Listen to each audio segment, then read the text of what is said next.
তোর না বলছি ক্লাসে কোনো মেয়ের দিকে তাকাতে না, তুই কেন মেয়ের দিকে তাকালি? তুই জানিস না তোর সাথে অন্য কোনো মেয়ে দেখলে আমার সহ্য হয় না?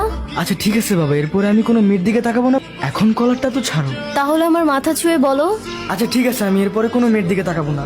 কথাটা যেন মাথায় থাকে। আচ্ছা ঠিক আছে। সকালে খেয়ে এসেছিলে? না, ঘুম থেকে উঠতে দেরি হয়ে গেছে, তাই তাড়াতাড়ি চলে আসছি। আচ্ছা চলো তাহলে আমরা কিছুক্ষণ এটা বাসা চলে যাই। চলো। আচ্ছা দোস্ত, তোকে না অনেকদিন যাবত একটা কথা বলবো ভাবতেছিলাম, কিন্তু বলি নাই। হ্যাঁ তো বল। আমার না কয়েকদিন যাবত একটা মেয়ের সাথে কথা হইতেছে। ওর সাথে মেসেজে কথা বলতে বলতে আমাদের মধ্যে কিভাবে একটা প্রেম হয়ে গেছে। আগে বলিস না কেন আমাকে? কই মেয়ের ছবি দেখা?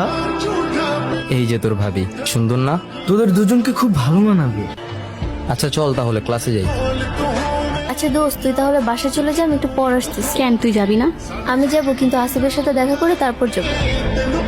2 দিন কোথায় ছিলে তুমি? স্কুলে আসলে না যে? ভালো লাগতেছিল না তাই স্কুলে যাইনি। ঠিক মতো ক্লাস করবে না, ভাদেম্মা হবে নাকি ভবিষ্যতে?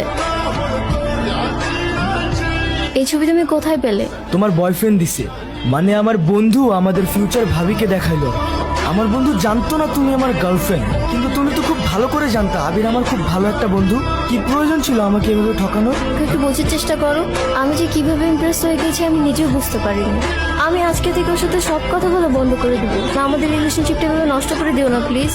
তোর মতো বেইমান আমি আমার লাইফে আর দ্বিতীয়বার আনতে চাই না। তুই আমার চোখের সামনে থেকে যা। প্লিজ এইবার আমার মাফ করে দাও। আমার না ঘৃণা করতেছে, তোর মতো মেয়েকে আমি ভালোবাসতাম।